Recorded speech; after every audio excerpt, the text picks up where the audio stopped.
Ngupadi Gusti Panglimbang 5 menit dina Ngatlegi tanggal 4 Januari taun 2026 kapethik saka Injil Matius bab 2 ayat 1 tekan ayat 12. Sawijining paribasan ngandhakake akeh dalan tumuju Roma.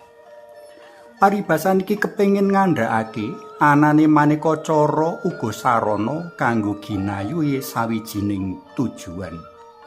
Semono uga jroning ngupadi Gusti, ana maneka warna cara lan sarana kanggo ngupadi Gusti.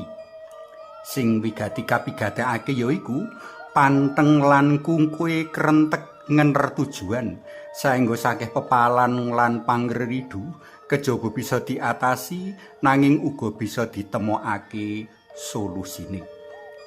Satemene Gusti piyambak wis paring sarana kanggo kupiya mau, kepara kersa nuntun manungsa tumuju padunungan dalem. Sing penting, manungsa duwe rasa tanggap mring karsa lan karya dalem Gusti.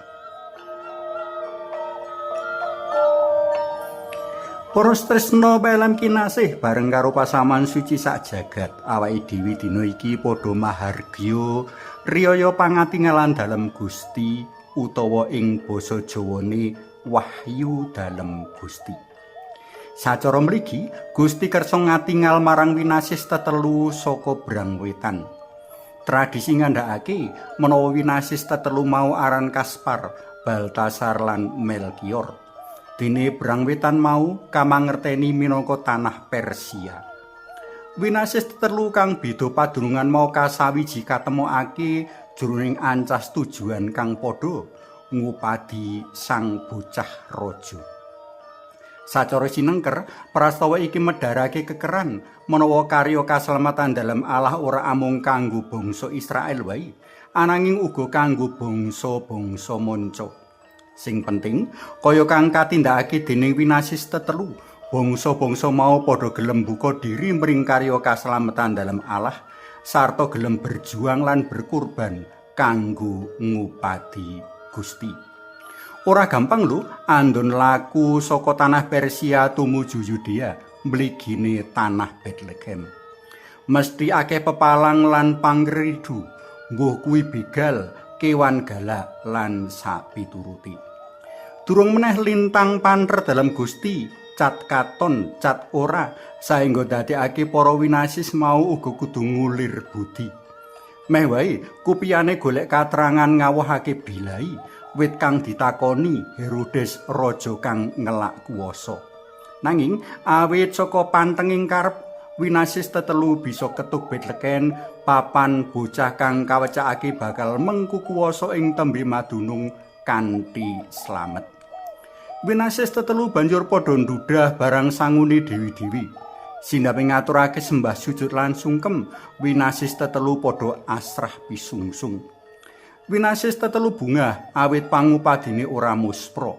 Wong-wong mau padha bali menyang negarane dewi-dewi kanthi ngluhurake Allah.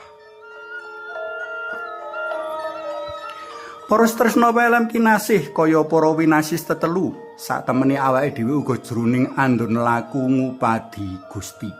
Maneka gudha rencana ndadekake lintang panter pangatingalan dalem dadi cat katon cat ora. Sinau marang para winasis tetelu kabutuhake tekad reroyongan kang becik sarta tekad kang gembleng lan kukuh kanggo terus ngupadi Bethlehem anyar, papan kamulyan langgeng cumawis. Ing kono kita uga bakal suka parisuka urip nyawiji bareng Sang Raja Diraja Sri Susnataning alam sawegung sinambi misungsungake pangandel kita marang panjenengane. Suami sami munjuk kunjung asma dalem Yang Rama so Yang Putra Tuwin Yang Roh Suci. Amin. Allah Rama kawula ing swarga, kawula muji sembah nuwun awit tuladha winasis tetiga ingkang boten kendel lan klukru rikala kecalan pandum kaslametan dalem. Mugi kawula ugi boten suthik kupiya lan pados katrangan rikala kecalan pandum kaslametan dalem. Mugi linurna Yang Rama Yang Putra Tuwin Yang Roh Suci kados mula buka sakmenika sarta saklami-laminipun. Amin. Kunjungan dalam yang Romo so yang Putra duwen yang Roh Suci. Amin.